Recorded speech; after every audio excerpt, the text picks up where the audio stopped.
வணக்கம் இல்லைங்களா? எல்லாரும் எப்படி இருக்கீங்க? இன்னைக்கு அம்மா உங்களுக்காக ஒரு சக்கரை பொங்கல் செய்து காட்ட போறேன். அதுக்கு என்னென்ன பொருள் தேவை, அதை எப்படி செய்யலாம்னு நம்ம இப்ப பார்க்கலாம். எங்களோட வீடியோவை நிறைய பேர் பாக்குறீங்க. சப்ஸ்கிரைப் பண்ணி பார்த்தீங்கன்னா எங்களுக்கு வீடியோ போடுறதுக்கு கொஞ்சம் இன்ட்ரெஸ்டா இருக்கும். அதனால எங்க வீடியோ பார்க்கறதுக்கு முன்னாடி எல்லாரும் சப்ஸ்கிரைப் பண்ணிருங்க. அப்பதான் மறக்க மாட்டீங்க. நம்ம சக்கரை பொங்கலுக்கு தேவையான பொருள் என்னென்னு இப்ப பார்க்கலாம். நல்ல பச்சரிசி எடுத்து வச்சுருக்கிறேன். இந்த உலக்குக்கு 1.5 உலக்கு பச்சரிசி எடுத்து வச்சுருக்கேன். இது அரைக்காப்படி உலக்கு. அதே உலக்கில் 1/2 உலக்கு பாசிப்பருப்பு எடுத்து வச்சுருக்கிறேன். தேவையான நெய், வெல்லம் 1/2 கிலோ வெல்லம் எடுத்து வச்சுருக்கிறேன். 1/4 கிலோ சர்க்கரை எடுத்து வச்சுருக்கிறேன். இப்போ இதில் 4-5 ஏலக்காயை போட்டு சர்க்கரை போட்டு பொடிச்சு வச்சுருக்கிறேன். 1 லிட்டர் பால் வாங்கி வச்சிருக்கிறேன். இப்போ இதுதான் இதுக்கு தேவையான பொருட்கள். அடுப்பு பற்ற வச்சு அடுப்பில் கடாய் வச்சிருக்கிறேன். இந்த பாசி பருப்பு அதில் போட்டு வறுத்து எடுத்துக்கலாம். வாசனை வருது அளவுக்கு பாசி பருப்பை வறுத்தாச்சு. இப்போ இதை இறக்கி அரிசியோட சேர்த்துடலாம்.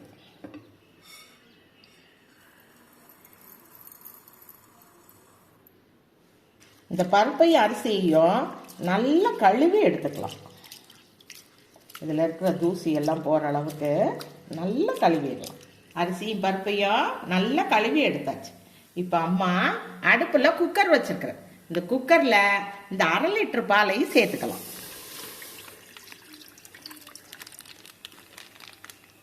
இப்போ இந்த பால் 1/2 லிட்டர் நம்ம இப்போ இதில் சேர்த்துருக்குறோம். மீதத்தை அப்புறமா சேர்த்த போகிறோம். அந்த பால் கூட இந்த கப்புக்கு 1 கப்பு தண்ணி சேர்த்த போகிறோம். இந்த பால் நல்லா கொதிச்சு வரட்டும். பால் நல்லா பொங்கி வரப்போகுது. இந்த சமயத்தில் நம்ம அரிசியை சேர்த்துக்கலாம். அரிசி போட்டாச்சு. இப்போ இதை நல்லா கலந்து ஒரு கொதி வந்ததும் நம்ம குக்கரை மூடி வச்சிடலாம். இப்போ நல்லா கொதி வந்துடுச்சு. இப்போ நல்லா கலந்து விட்டு ஒரு 2 நிமிஷம் வச்சு அப்புறம் நம்ம மூடி போட்டு மூடிடலாம். எதனால் 2 நிமிஷம் வைக்க சொல்கிறேன்னா அப்போ தான் இந்த பால் பொங்கி வெளியே வராது. அதனால தான் ஒரு 2 நிமிஷம் வச்சுருந்து அதுக்கப்புறமா மூடி போட்டு மூடுறோம். நல்லா கொதிச்சிருச்சு பார்த்தீங்களா?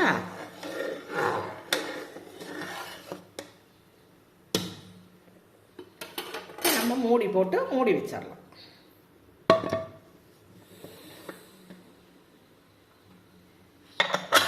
நாலு விசில் வந்ததும் அம்மா இதை இறக்கி வச்சது. வெல்லத்தையும் சர்க்கரையும் பாவு காய்ச்சிக்கலாம். வெல்லத்தை போட்டுக்கலாம்.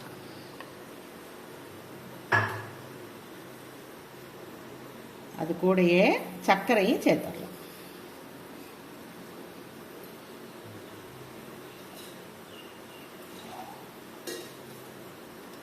கொஞ்சமா தண்ணி சேர்த்துக்கணும்.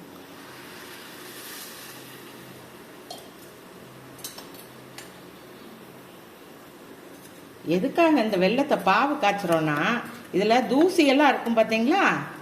அதெல்லாம் நம்ம இப்போ வடிகட்டி எடுத்துடலாம். நம்ம வெல்லம் நல்ல பாகாக கரைஞ்சிருச்சு பாருங்க. இப்போ இந்த வெல்லத்துக்கூடையவும் இந்த ஏலக்காய் தூளையும் சேர்த்துடலாம். இதில் இருக்க திப்பியும் அதுலேயே வந்துடும் இல்லையா?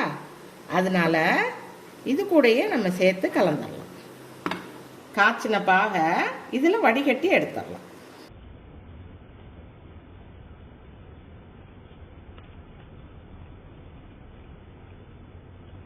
குக்கரில் கேஸ் போயிட்டு இருக்குது பாருங்க. இப்போ கேஸ் எல்லாம் அடங்கிடுச்சு. இப்போ ஓப்பன் பண்ணி பார்க்கலாம்.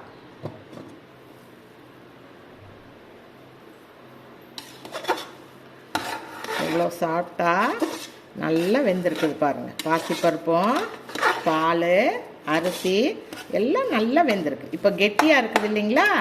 இப்போ இது கூட மிச்சம் இருக்கிற 1/2 லிட்டர் பாலை இதில் சேர்த்த போகிறோம். இந்த பாலை இதோட இப்போ சேர்த்துடலாம்.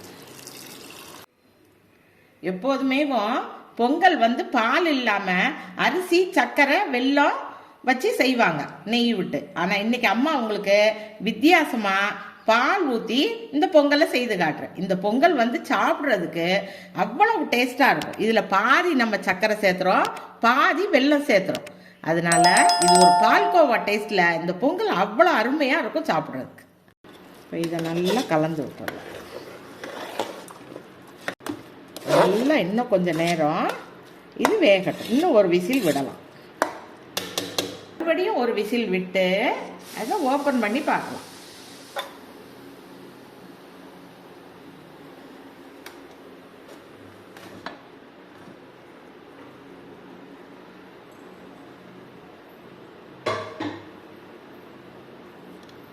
பொங்கல் நல்லா வெந்திருக்குவாங்க.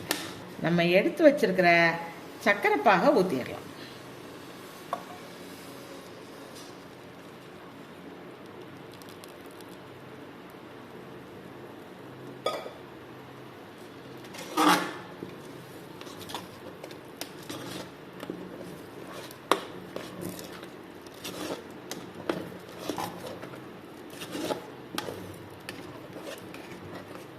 இதில் ஒரு 4 டேபிள் ஸ்பூன் நெய் சேர்த்துக்கலாம்.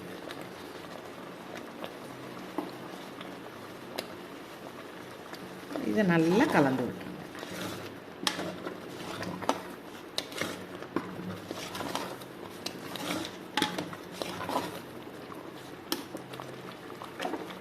ரெண்டு டேபிள் ஸ்பூன் நெய்யில் முந்திரி வறுத்து வச்சிருக்கிறேன். இப்போ இதை இதோட சேர்த்துடலாம்.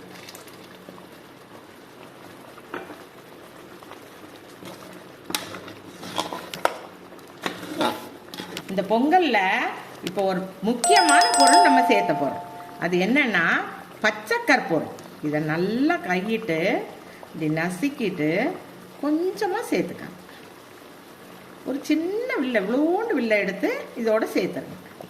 இதுதான் இந்த பொங்கலுக்கு நல்ல கோவில் பிரசாதம் மாதிரி நல்ல ஒரு வாசனையை கொடுக்கும். பிள்ளைங்களா, நம்ம பொங்கல் இப்போ நல்லா ரெடி ஆயிடுச்சு பாருங்க. இப்போ இதை இறக்கிடலாம். பிள்ளைங்களா, அம்மா இன்னைக்கு ரொம்ப டேஸ்ட்டாக ஒரு சக்கரை பொங்கல் செஞ்சுருக்கேன். இதை நீங்கள் எல்லாரும் உங்கள் வீட்டில் கண்டிப்பாக செய்து பார்த்துட்டு சப்ஸ்கிரைப் பண்ணணும்.